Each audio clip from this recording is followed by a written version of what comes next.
Во сабота семејствата на загинатите од пожарот во дискотеката Пулс во Кочани излегуваат на нов протестан марш. 6-ти пат поред ќе маршираат низ кочанските улици. Маршот за ангелите започнува во сабота 17 мај во 16 часот и 5 минути, символично како резултат на задоцнета реакција.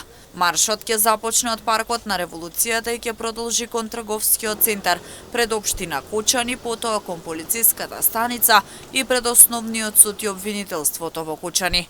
За одржувањето на маршот уредно се известени сите надлежни институции, а медиумите да го проследат и да ја почитуваат приватноста и болката на семејствата на настраданите, велат организаторите.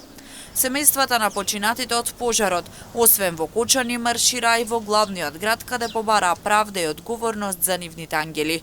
Премиерот Мицкоски вети средба со родителите, на која ќе присуствува тој во Кочани, откако беше одбиено тие да заминат на средба во влада. Во пожарот во дискотеката во Кочани животот го изгубија 62 лица, а околу 200 беа повредени.